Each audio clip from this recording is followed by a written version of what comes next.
여러분 생존 수영이라는 말 들어보셨을 거예요. 생존 수영. 세월호 사건 이후에 초등학교 3학년, 4학년들은 의무적으로 이 생존 수영이라는 것을 이제 교육을 받아야 한다고 합니다. 그리고 내년에 2020년도에는 초등학교 이제 전 학년이 모든 학년이 의무적으로 이 생존 수영을 수영장에서 배우도록 그렇게 의무 교육이 실시되어진다고 합니다. 생존 수영이라는 것이 그런 겁니다. 물에 빠졌을 때에 살아남기 위한 수영 방법인데 스스로 헤쳐나오지를 못하는 상황 가운데 구조대가 올 때까지 최대한 물 위에서 오래 머무르게 하는 그것이 생존 수영의 목적이에요. 구조대가 올 시간까지 최대한 물 위에 떠서 그렇게 머물러 있는 수영을 이야기하는 거죠. 몸을 많이 움직이면 체력 소모가 일어나기 때문에 몸을 움직이지 않는, 최소한으로 움직이게 하고, 또 기도와 호흡을 유지할 수 있도록, 안정적으로 유지할 수 있도록 그렇게 하는 것이 목적입니다. 말 그대로 살아남기 위한, 생존을 하기 위한 그런 수영입니다. 정의는 그렇다 치더라도 생존 수영의 핵심은 바로 몸에서 힘을 빼는 거예요. 힘을 빼는 겁니다. 그래서 힘을 빼고 부력에 의해서 이렇게 떠 있는, 가능한 오래 떠 있도록 하는 것이 이 생존 수영의 어떤 핵심이라고 할 수 있겠죠. 네. 생존 수영이라는 것이 그런 것이고, 이스라엘의 사해 바다가 있는데 그 사해 바다의 특징은 염도가 아주 높다는 것이겠죠. 그래서 그 사해 바다는 몸이 잘 가라앉지가 않는다고 합니다. 대개 바다에 똑같지는 않지만 바다의 염도가 일반적으로 평균 3.5 정도, 3.5 정도 퍼센트가 염도가 일반적으로 평균적인 염도라고 했을 때에 이 사해 바다는 염도가 얼마나 되는지 아세요 혹시?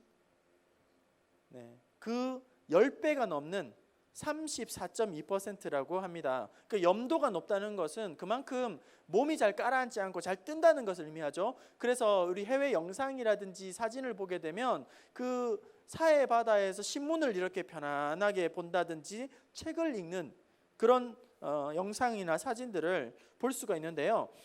물에 빠져 죽으려고 해도 빠져 죽을 수가 없는 그런 바다가 바로 이 사해 바다이고 그런 것이죠. 그래서 물에만 혹시 여기 우리 수영 잘하시는 분들도 있겠지만 물에만 들어가면 나는 꼬르륵 들어간다. 소위 말하는 콜라병이라고 할까요? 꼬르륵 들어가는 그런 분들에게는 이 사해 바다가 큰 희소식이죠. 왜냐하면 죽을래야 죽을 수 없는 바다이기 때문에. 그래서 몸이 가라앉지 않기 때문에 그만큼 위험하지 않는 바다라고 생각을 하겠지만, 우리의 생각은 위험하지 않을 것 같지만 여러분, 사해 바다에 들어갈 때에 반드시 지켜야 되는 안전수칙이 있다고 합니다. 그 반드시 지켜야 할 안전수칙을 하나가 뭐냐면 바로 절대로 사해 바다에서는 헤엄을 치면 안 된다는 거예요.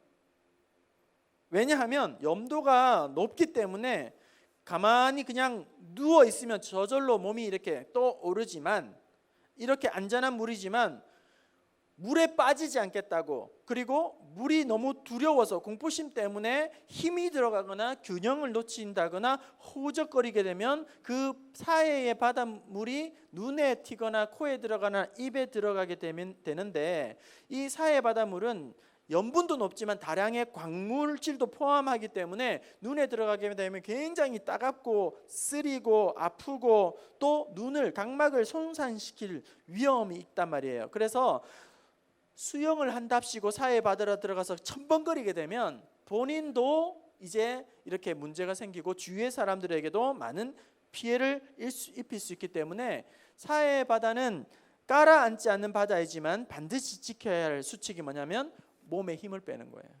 거기서 덤벙대거나 첨벙대거나 하면 안 되고 가만히 힘을 빼고 바닷물에서 몸을 맡기는, 바닷물에다가 몸을 딱 맡기는 그런 것이 되어야 한다는 것이죠. 제가 생존 수영을 이야기했습니다. 생존 수영의 핵심은 힘을 빼는 것이라고 했습니다. 오랫동안 살아남기 위해서는 힘을 빼야 된다고 말씀드렸습니다. 사해 바다, 안전한 바다이지만 반드시 지켜야 할 안전 수칙이 있다면 그것도 힘을 빼고 가만히 그렇게 떠 있는 거라고 이야기를 했어요. 자, 여러분, 신앙 신앙생활이라고 했을 때 여러분 신앙생활이 무엇일까? 우리가 다양한 상황과 환경에 따라서 이 신앙생활을 여러 가지로 정의를 내릴 수 있겠지만 그 중에 하나가 있다면 바로 신앙생활이란 무게의 중심을 나로부터 하나님께로 옮겨 놓는 거라는 거예요. 힘을 나에게서부터 빼서 하나님께로 온전히 위탁하는 것을 바로 신앙생활이라고 한다는 겁니다. 내 힘으로 어떻게 하려고 그것을 막 움켜쥐려고 막 몸부림치는 것이 아니라 나는 힘을 점점 빼고 나는 약해지고 그리고 하나님께 모든 것을 맡기는 것이 바로 신앙생활이라고 한다는 거예요. 그래서 세상으로 향하였던 나의 마음과 생각과 어떤 시선들을 하나님께로 옮겨 놓는 것, 그리고 나의 계획은 하나님 앞에 다 내어드리는 것, 맡기는 것, 그것이 바로 신앙생활이라고 할 수 있다는 겁니다. 오늘 본문 말씀의 배경을 한번 살펴보게 되면 남유다 왕국의 13대 왕인 히스기야 시대의 일인데 그의 아버지 12대 왕인 그런 아하스는 아수르라는 제국의 그 침략을 한번 모면해 보려고, 좀 피해 보려고, 면해 보려고 친아수르 정책을 하는 거예요. 아수르에게 망하지 않으려고 아수르에게 약간의 친화적인 그런 제스처를 취하게 됩니다. 친아수르 정책을 취하게 되는데 결국은 아수르에게 어떤 종속이 되고 친아수르를 하면서 종속이 되면서 또 신앙까지도 그렇게 잃어버리게 되었다는 말이죠. 이에 그의 아들인 히스기야가 왕이 되면서 이 아수르에 종속되었던 이 상황이 싫으니까 아수르의 이 압제가 약간 느슨해졌을 때에, 이 틈이 약간 생겼을 때에 아수르가 그 유다 왕국을 이렇게 압박을 하는 것이 헐거워졌던 그 상황을 틈을 타가지고 그 옆에 있는 애굽을 동맹을 맺어서 화친을 맺어서 애굽의 힘을 빌어 도움을 받아서 이제 아수르로부터 벗어나 독립을 해보려고 하는 그런 야무진 계획을 세우게 되는 거예요. 내용을 이해하시겠죠? 아수르에 종속되어 있는 것을 싫어서 다른 애굽의 도움과 힘을 빌어서 아수르로부터 이제 독립을 하고 자유하고 싶은 그런 정책을 하게 되는데 그것이 결국 실패로 끝나게 되고 오히려 나중에 결국 이 망하게 되는 그런 결과를 나타나는 겁니다. 오늘 이 사건을 보면서 우리가 헛된 도움과 참된 도움, 헛된 믿음과 참된 믿음에 대해서 우리가 한번 생각을 해보려고 해요. 참된 도움, 참된 신앙, 두말할 것 없이 우리는 그 결론을 알고 있습니다. 참된 도우심은 하나님께 있습니다. 참된 신앙은 오직 하나님만 바라보며 하나님만 의지하며 하나님께 능력을 구하는 것이 참된 신앙인 것이죠. 여러분, 우리 하나님은 우리의 생사화복을 주관하실 뿐만 아니라 모든 우주를 통치하시고 세상의 역사를 주관하시는 우리 하나님이십니다. 우리가 짧은 우리 인간적인 눈으로 보게 되면 어떤 개인의 노력에 의해서 모든 것이 승패가 좌우되는 것 같고, 어떤 사람들이 열심히 하면 뭔가 또 성과가 있는 것 같고, 유력한 특정인이 뭔가 세상을 바꾸어 놓을 것 같고 세상을 굴려 돌아가는 것처럼 우리의 짧은 시야에서는 그렇게 어떤 개인의 역량이나 개인의 특별함이나 개인의 능력으로 이 세상이 돌아가고 이 세상이 변화되고 이 세상이 어떻게 굴러가는 것처럼 보이지만 결국은 거대하신 하나님의 그 역사의 경륜 가운데에서 하나님께서 모든 것을 주관하시고 역사하신다는 거예요. 이전에도 하나님께서 그렇게 일하셨고 지금도 하나님께서 그렇게 역사하시고, 불안하고 그것이 너무나도 염려스럽지만 과거에도 하나님께서 모든 역사를 주관하셨고 지금도 하나님께서 역사의 수레바퀴를 돌려가고 계시고 앞으로도 하나님께서 계속 그렇게 일하시고 역사하실 거예요. 변함이 없는 진리입니다. 그런데 사람들은 어려움만 생기면, 어려움만 닥치면, 염려에 처하게 되면 눈에 보이지 않는 하나님을 바라보기보다는 당장 이 문제를 모면하기 위해서, 이 문제를, 위기를 해결하기 위해서 어떤 방법을 찾냐면 힘 있는 사람을 찾는다는 거죠.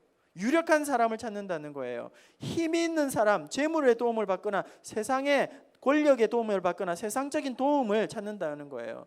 보이지 않는 하나님은 너무 멀리 계시기 때문에 구하지 않고 의지하지 않고 당장 눈앞에 보이는 것을 해결하기 위해서 힘이 있는 것을 붙잡게 된다는 겁니다. 재물을 붙잡게 된다는 거예요.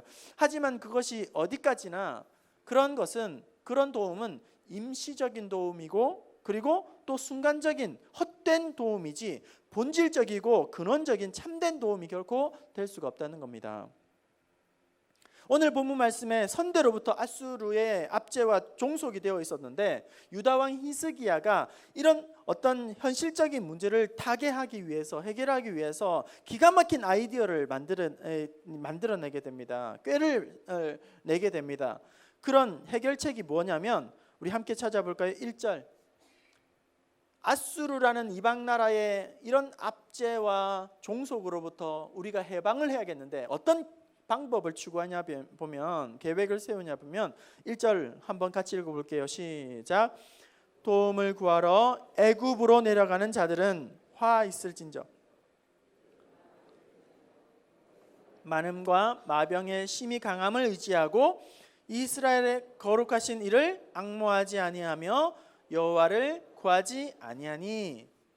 지금 이 아수르로부터 자유하기 위해서 어떤 방법을 취하고 있고 어떤 도움을 구하고 있습니까? 애굽의 도움을 구하고 있다는 거예요. 애굽으로부터 도움을 구해서 애굽을 이용해서 그렇게 이 문제를 타개하겠다는 겁니다. 오늘 한글 성경에는 잘 나와 있지 않지만 성경의 원문을 보게 되면 애굽으로 내려간 것이 이번에 처음이 아니라는 거예요. 이게 단수로 기록이 된 것이 아니라 원어로 보면 단회적인 사건이 아니라 이전에도 애굽에 계속 내려가면서 도움을 청하고 있는 거예요. 이것이 처음이 아니라는 거예요. 우리 이사야 30장 2절 말씀 자막 보시면서 한번 읽어봅시다. 30장 2절입니다. 시작. 그들이 바로의 세력 앞에서 스스로 강하게 하려 하며 애굽의 그늘에 피하려 하여 애굽으로 내려갔으되 나의 입에 묻지 아니하였도다. 문제가 생겼어요. 이 문제를 어떻게 해결하냐면 애굽으로 내려가는 거예요. 애굽의 도움을 줘오는 거예요. 애굽의 힘을 도움을 받는 거죠. 하나님께는 물어보지 않는다는 거예요. 하나님의 도움은 구하지 않는다는 겁니다. 여러분, EJ라는 말이 있어요. EJ.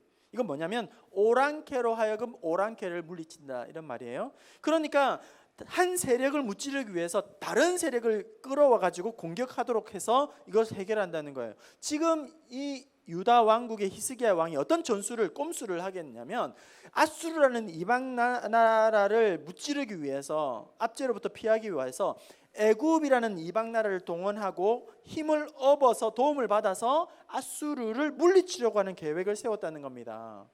실제적으로 애굽에서 어떤 힘과 어떤 도움을, 실체를, 근거를 가지고 그렇게 이 꾀를 사용하고 있냐 보면 우리가 살펴보았지만 애굽을 의지하고 라고 하는데 그 의지하는 실체는, 근거는 뭐냐면 바로 말을 의지하는 거예요. 전쟁에 꼭 필요한 말, 싸워서 이기는 말을 의지하는 거예요. 그리고 또 많은 마병과 그리고 병거의 많음과 마병의 강함을 의지하게 된다는 겁니다.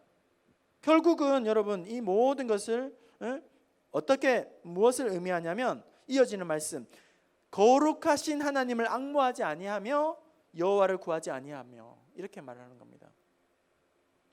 선대로부터 아수르의 종속이 되면서 유다가 현실적인 문제를 해결하기 위해서 계획을 세우게 됩니다. 방법을 구하게 됩니다. 그것은 다른 나라 애굽의 힘을 이용을 해서 이제는 독립을 하려고 하는 거예요.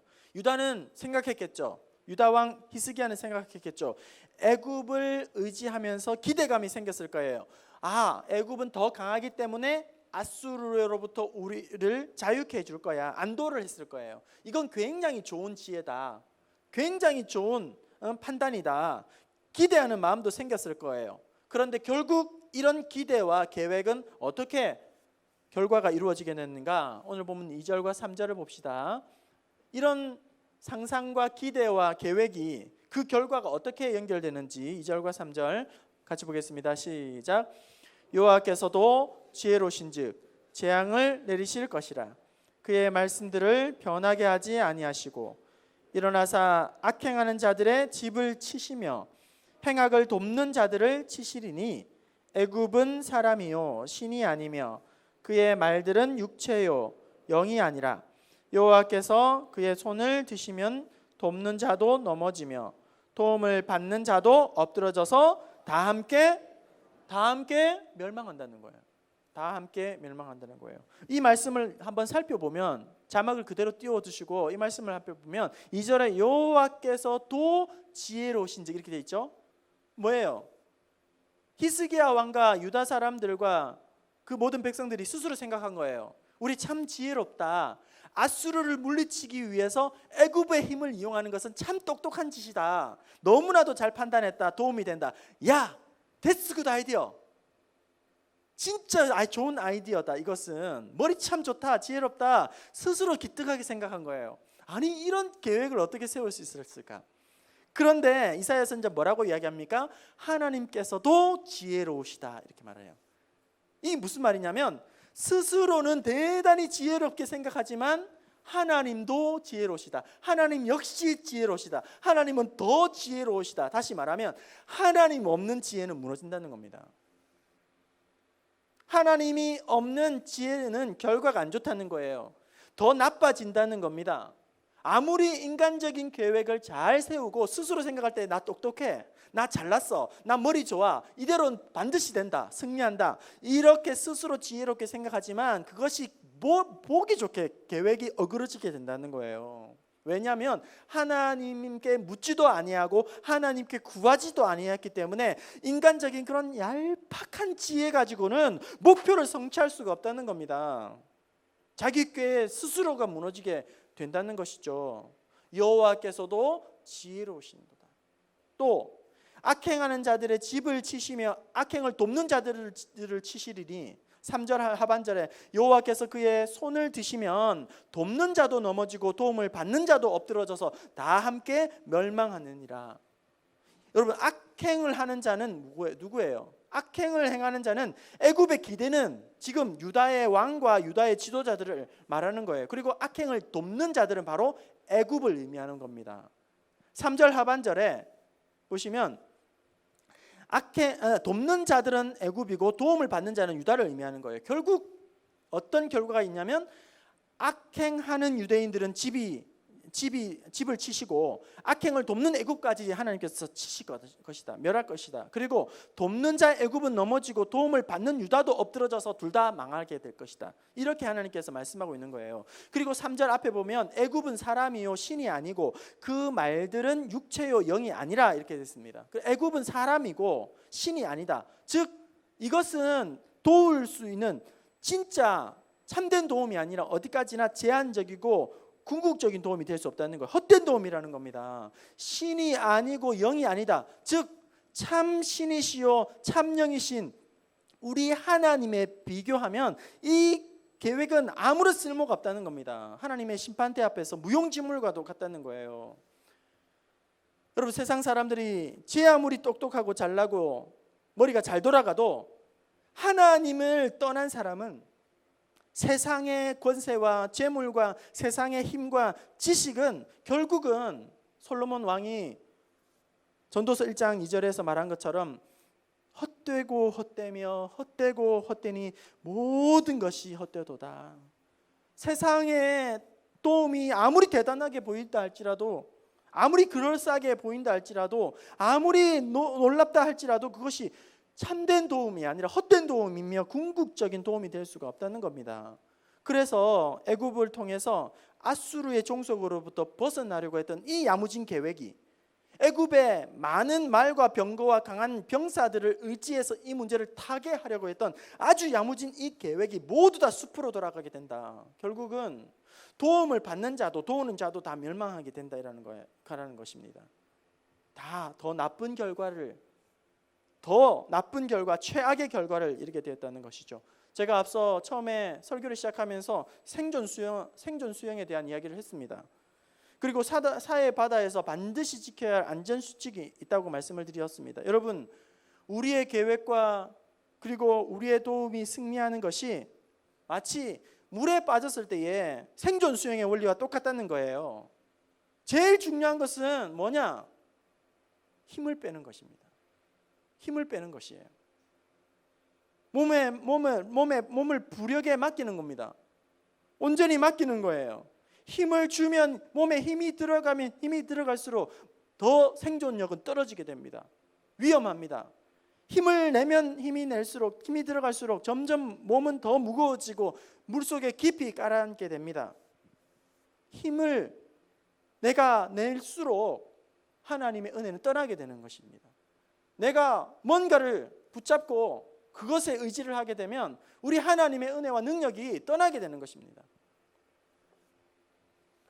꼭 단정 지어서 제가 말씀을 드릴 수는 없지만 제 짧은 목회 경험을 통해서 느낀 점이 있다면, 목회자들 중에서도 뭔가 믿는 구석이 있는 사람들은 목회를 잘 못한다는 것입니다. 여러분 이거 이해하시는지 모르겠어요. 왜냐하면 뭔가 믿는 구석이 있기 때문에 절박하지가 않아요. 뭔가 믿는 구석이 있기 때문에 목숨 걸고 목회하지 않습니다. 왜냐하면 여차하면 피하면 되는 것이거든요. 그쪽을 의지하면 되거든요. 그러니까 목숨 걸고 절박하게 목회하지 않는 거예요. 믿는 구석이 있기 때문에 절박하지 않는 겁니다. 예를 들어서 제가 아는 어떤 목사님은 영어 박사님이세요. 영어 회화 강의를 하시는 목사님이신데요, 이 언어라는 것이 얼마나 강력한 무기이고 좋은 장점이 될 수 있겠습니까? 그 목사님이 영어 박사님이고 회화를 강의를 하시는 분이세요. 교회에다가 전국에다가 방을 붙여가지고 영어 회화할 사람 오세요 해서 그렇게 하시는 분이세요. 어느 날 보니까 신문 광고에 이렇게 냈더라고요. 기적의 영어 영성 수련회, 영어 캠프. 우리나라의 신문에도 나오고 해외에서도 이런 강의를 한다고, LA에서도 하고 워싱턴에서도 하고 막 그런 신문 기사를 제가 봤습니다. 그러면서 타이틀이 이래, 교회 타이틀이에요. 영어 집중 사역. 그런데 여러분 그분의 목회는 어떻게 되었을까요? 어떻게 하고 있을까요? 주객이 전도되는 거예요. 주객이. 본말이 전도되는 거예요. 목회가 주가 돼야 되는데 목회가 주가 되지 않고 영어 강의가 주가 되기 시작하는 거예요. 그리고 부는 이제 목회, 주말에 목회 이렇게 되는 거예요. 강의, 집회 쫓아다니다가 주말에 교회 와가지고 예배 드리는 거예요. 여러분 이게 목회가 되겠습니까? 강의를 잘하다 보니까 수입이 짭짤한 거예요. 가게에 많이 도움이 되는 거예요. 굳이 목회를 목숨을 안 걸어도 먹고 사는데 전혀 지장이 없는 거예요. 넉넉한 거예요. 불편함이 없어요. 절박함이 없어져요. 이거 단정 지을 수는 없다고 했습니다. 제가 또 하나, 목사님들 중에 집안에 재산이 좀 있는 분들이 있습니다. 부모님의 재산이 있는 분들. 부모님이 돌아가신 건 아니지만 부모님들이 재산이 좀 있는 분들이 있어요. 그리고 꼭 그런 건 아닙니다. 사모님들이 전문직에 종사하시는 분들이 있습니다. 뭔가 믿는 구석이 있으면 절박해지지 않습니다. 목숨 안 겁니다. 왜냐하면 여차하면 피하면 되거든요. 그거 하면 되거든요. 애터지게 안 해도 별 지장이 없으니까. 여러분들이 믿는 구석이 뭡니까? 하나님 아닌 다른 믿는 구석이 뭡니까? 여러분 가지고 있는 재물입니까? 쌓아놓은 재물입니까? 넉넉한 재물입니까? 여러분의 학력입니까? 여러분의 학위입니까? 안전한 직장입니까? 여러분 우리 하나님은 어쩌면 우리의 신락 같은 희망을 무너뜨리고서 우리를 살리시려고 할지도 모릅니다. 우리가 붙잡고 있는 그 신락 같은 희망을 깨뜨리셔야만 비로소 하나님이 우리 가운데 역사하실 수도 있습니다. 이것 때문에 내가 의지하면서 붙들고 있으면서 그것으로 말미암아 안정감을 찾고 있다면 하나님께서 역사하실 수 없는 것이죠. 오늘 이 밤의 설교의 제목이 헛된 도움과 참된 도움입니다. 헛된 도움은 무엇이고 참된 도움은 무엇입니까? 헛된 신앙은 무엇이고 참된 신앙은 무엇입니까? 참된 도우심은 오직 하나님께 있습니다. 참된 신앙은 오직 하나님만 바라보고 의지하고 매달리는 것입니다. 자기의 생각과 자기의 계획과 다른 것을 의지하지 아니하고 오직 하나님께만 모든 것을 맡기는 것입니다. 잠언 3장 5절로 7절 말씀, 이 말씀 우리 함께 읽고 이제 말씀을 정리하려고 합니다. 잠언 3장 5절에서 7절 말씀 함께 읽어봅시다. 시작. 너는 마음을 다하여 여호와를 신뢰하고 내 명철을 의지하지 말라. 너는 범사의 그를 인정하라. 그리하면 내 길을 지도하시리라. 스스로 지혜롭게 여기지 말지어다. 여호와를 경외하며 하나님을 신뢰하며 그리고 범사의 하나님을 인정하는 것, 그러면 하나님께서 지도하신다 너의 길을. 그런데 여러분, 하나님을 신뢰하고 범사의 하나님을 인정하는 것이 다른 말로 뭐라고 이야기하고 있습니까? 자기의 생각, 자기의 명철을 의지하지 않는 거라고 이야기하는 거예요. 자기의 머리를 자기의 스스로의 지혜롭게 여기지 않는 거예요. 나의 생각, 나의 계획, 나의 명철을 앞세우지 말고 오직 하나님을 신뢰하고 오직 하나님의 도우심을 구하고 하나님의 지혜를 구하라는 것입니다. 물에 빠졌을 때에 살기 위해서는 힘을 빼야 합니다. 힘이 들어가면, 허우적거리면 내가 점점 깊이 빠지고 맙니다. 힘이 들어가면 들어갈수록 더욱 나는 절망에 빠질 것입니다. 물에 빠졌을 때에 힘을 빼야 합니다. 살기 위해서 몸을 맡겨야 합니다. 다윗이 이야기합니다. 나의 영혼아 잠잠히 하나님만 바라며 나의 구원이 그에게서 나오는도다. 나의 영혼아 잠잠히 하나님만 바라라. 나의 소망이 그에게서 나오는도다. 오직 주만이 나의 반석이요 나의 구원이시요 나의 요새이시니 내가 흔들리지 아니하리로다. 오직 나의 구원이 하나님께 있음을 믿습니다. 나의 구원이, 나의 소망이 오직 하나님께 있음을 믿습니다. 나의 유일한 반석이시오 나의 유일한 생명이시오 나의 유일한 피할 바위가 되시며 나를 기가 막힌 웅덩이에서 건져주실 분은 오직 하나님이신 줄로 믿습니다. 하나님을 온전히 신뢰하고 바라볼 때에 우리가 어떤 상황 가운데도 요동하지 아니하고 흔들리지 않은 은혜를 주실 줄로 믿습니다. 이 시간 온전히 하나님께 다시금 우리의 무게중심을 옮기고 자꾸 내가 힘이 들어가고 어떻게 해야겠다고 몸부림치려는 나의 것을 다 내려놓고 하나님의 은혜를 구하고 하나님의 도우심을 구하고 나의 소망이, 나의 은혜가, 나의 능력이, 나의 구원이 오직 하나님께 있음을 고백합니다. 하나님 나를 살려주시옵소서. 은혜를 허락하여 주시옵소서. 믿음으로 나아가 하나님의 은혜를, 능력을 힘입는 저와 여러분 될 수 있기를 주님의 이름으로 축원합니다.